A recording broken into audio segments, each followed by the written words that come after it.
You can see how close that the patrol cars are shadowing him. We don't know that if they're in position to do one of those pit maneuvers or not.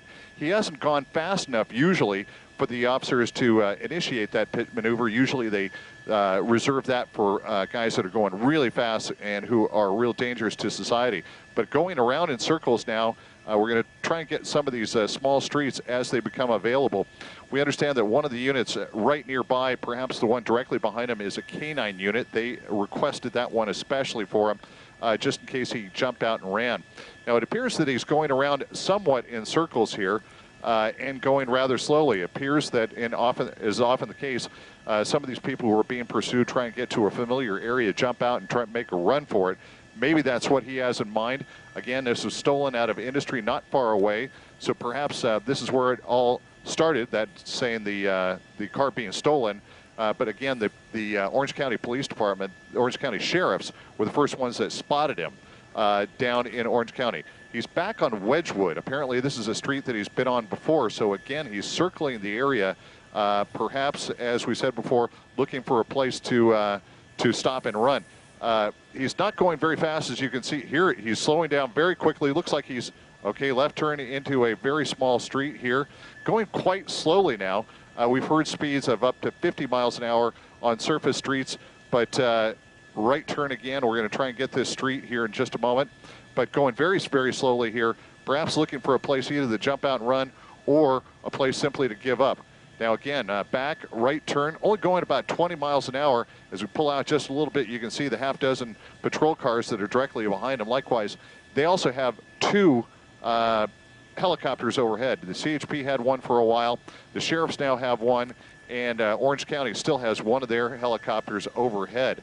So again, a number of agencies now following this guy, and he's made a complete 360 around. Now back on Wedgwood, we've seen him, this is the third time, and back around again. Looks like he's just circling this one block and going ever or increasingly slowly.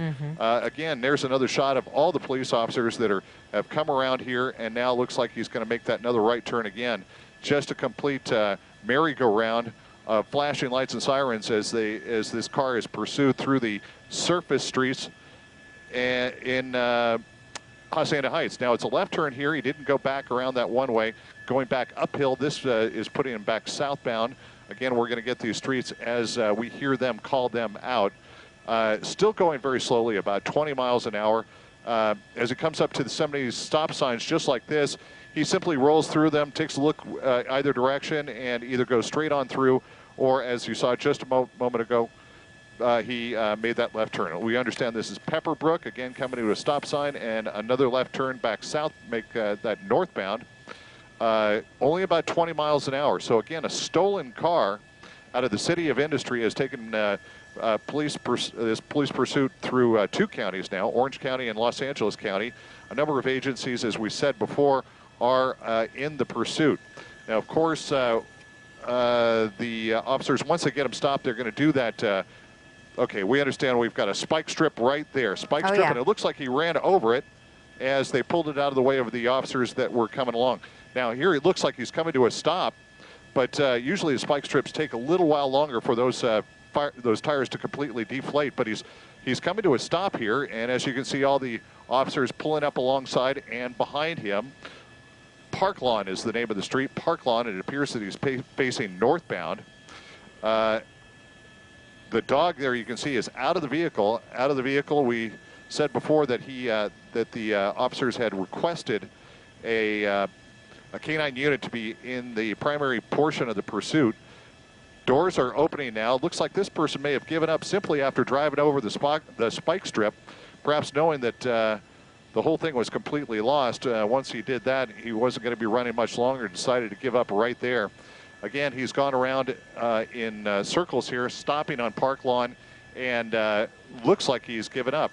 So again, what looks like was a rather long pursuit, covered quite a bit of terrain, a lot of area, is coming to a peaceful conclusion here on Park Lawn in Hacienda Heights. Now they are still ordering him out of the vehicle. Of course, they do that very slowly, bring him out so they can see his hands, bring him out towards the vehicle, towards their vehicles. That is the normal routine.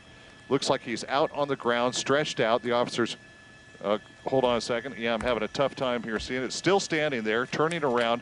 Officers taking a good look at him there, seeing what they can see, perhaps see if he's not armed. As you can see, it illuminates there's just a little bit there. That's one of the police helicopters overhead shining its night sun at the conclusion of this. He's backed up a little bit towards the officers. I don't know if they're going to back him up completely or they're going to lay him out on the pavement there and then slowly approach. Yeah. Now, as they do, or as is normal, they'll slowly approach him, get him handcuffed. Other officers will go up to the vehicle, look inside to make sure that there's no other person hiding in that vehicle that may be a threat to the officers. They're bringing him back behind his vehicle towards the sidewalk there. Officers apparently want to take him into custody on that side. It looks like he's complying completely with the demands of the officers, or the commands of the officers, backing up right to the door there. And it appears that we've got a number of officers right behind him ready to move in, and here they come. They'll grab him by the arms, take him down, and looks like this pursuit has come to an end. A stolen car here in the city of Hacienda Heights, now recovered, and a peaceful conclusion to this pursuit. This is Derek Bell, the controls of Sky 9. Very good, Back to you now in the studio. Derek, thank you very much. Certainly we like to see it end that way. A very quick pursuit comes to an end in Hacienda Heights.